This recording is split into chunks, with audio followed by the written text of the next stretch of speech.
Hello guys, welcome back to our channel. അപ്പോൾ ഇന്ന് work കഴിഞ്ഞൊരു സംഭവം ഉണ്ടായി ഗൈസ്.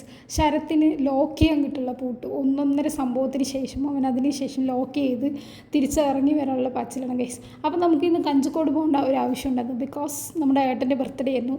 അപ്പോൾ ഏട്ടൻ്റെ ഒരു ഗിഫ്റ്റ് വാങ്ങിച്ചിട്ട് പോകട്ടെ, കേക്കും അതുപോലെ തന്നെ ഷർട്ടും വാങ്ങാനായിട്ട് ഞാൻ പോയി ഗൈസ്. കുറേ ഷർട്ട് അങ്ങോട്ട് മാറി നോക്കി, എന്നിട്ട് ഫൈനലി എനിക്ക് ഇഷ്ടപ്പെട്ട ഒരു ഷർട്ട് എടുത്തു. പിന്നെ നമ്മൾ അറിയണ എപ്പോഴും പോകണ തേജസ് ബേക്കറിയിൽ തന്നെ കഞ്ചിക്കോട് പോയിട്ട് നമ്മൾ ബ്ലാക്ക് ഫോറസ്റ്റ് കേക്ക് വാങ്ങിച്ചു ഗൈസ്. അപ്പോൾ അതിൽ പേര് കാര്യങ്ങൾ നാൾ എല്ലാം എഴുതണം എന്നുള്ളൊരു ഇതിൽ അത് എഴുതാൻ വേണ്ടിയിട്ട് കൊടുത്തു ഗൈസ്. അപ്പോൾ ഞാൻ അവിടെ നിന്നിട്ട് വേറെ എന്തെങ്കിലും വാങ്ങണോ എന്നുള്ള കാര്യത്തിൽ ഇങ്ങനെ ആലോചിച്ച് നിൽക്കണം.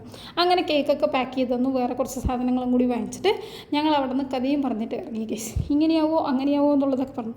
സർപ്രൈസ് അല്ല, ഞങ്ങൾ വരുന്നുള്ളത് ഏട്ടൻ അറിയായിരുന്നു, അതുകൊണ്ട് കുഴപ്പമൊന്നുമില്ല. അങ്ങനെ വീടെത്തിയ സമയത്ത് അമ്മയുടെ കയ്യിൽ കേക്കൊക്കെ കൊടുത്ത് ഞാൻ വണ്ടിയിൽ നിന്ന് ഇറങ്ങി ഗൈസ്. എന്നാൽ അമ്മ അന്ന് വീട്ടിൽ തകർപ്പനായിട്ട് ചപ്പാത്തിക്ക് മാവും കുഴിച്ചിട്ട് അവിടെ ഉരുളക്കിഴങ്ങ് ഇഷ്ടവിന് എല്ലാ സാധനങ്ങളും റെഡിയാക്കി വെച്ചിരിക്കുന്നു.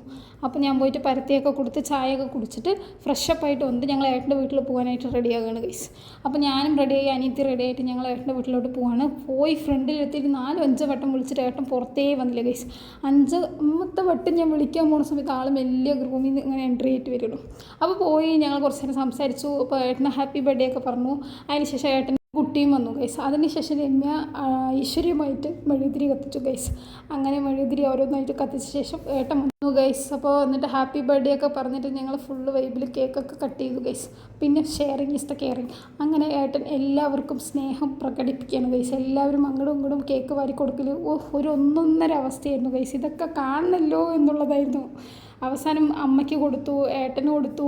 പിന്നെ എൻ്റെ വീഡിയോ എടുക്കാൻ അവിടെ ആരും ഉണ്ടായിരുന്നില്ല. അപ്പം ഞാൻ എന്ത് ചെയ്തു, ഫോൺ അവിടെ വെച്ചിട്ട് ഞാൻ കൊണ്ടുപോയി വാരി കൊടുത്തു ഗൈസ്. നമ്മളത് അവർക്ക് അറിയിക്കാൻ പറ്റില്ലല്ലോ, ശരി വണ്ടി ഞാൻ വിട്ടു. അതിന് ശേഷം കുറച്ച് നേരം കളിച്ച് ചേട്ടൻ്റെ കുട്ടിയൊക്കെ ഉണ്ടായിരുന്നു. അപ്പോൾ അമ്മ വന്നിട്ട് അവിടെ ജ്യൂസും അതുപോലെ സ്നാക്സൊക്കെ തന്നു. പിന്നെ മെഴുകുതിരി ഒരിക്കൽ കൊളുത്തി ചെയ്ത് പോരാണ്ട് വീണ്ടും വീണ്ടും അവളടുത്ത് വെച്ചുകൊണ്ടിരിക്കുകയാണ് ഗൈസ്. അങ്ങനെ കുറച്ച് നേരം സംസാരിച്ചിരുന്ന് ഞങ്ങൾ അവിടെ നിന്ന് ഇറങ്ങി ഗൈസ്. പിന്നെ ഞാനും അനിയത്തിയും കൂടി സംസാരിച്ചിട്ട് പോകുമായിരുന്നു. ഇപ്പോൾ വീടെത്തി അമ്മ അവിടെ ഫുള്ള് സംസാരിച്ചിട്ട് എന്തൊക്കെയോ കാണിച്ചുകൊണ്ടിരിക്കുകയാണ്. പിന്നെ നമ്മൾ ഫുഡൊക്കെ കഴിച്ചു, ചപ്പാത്തി ചെയ്ത് ഗൈസ്. നല്ല ടേസ്റ്റ് ഉണ്ടായിരുന്നു. എങ്ങനെ എനിക്ക് ഉറക്കം വന്നിട്ട് ഇങ്ങനെ ഒരു ഇതായിട്ട് കഴിക്കണോ വേണ്ടോ എന്നുള്ള മൈൻഡിൽ വന്നിട്ട് ഇരുന്ന് കഴിക്കുകയാണ് ഗൈസ്. അപ്പോൾ നമ്മുടെ വീഡിയോ ഇത്രേ ഉള്ളൂ. ഇഷ്ടമായ ലൈക്ക് ചെയ്യുക, ഷെയർ ചെയ്യുക, സബ്സ്ക്രൈബ് ചെയ്യുക, സപ്പോർട്ട് ചെയ്യുക. ബൈ.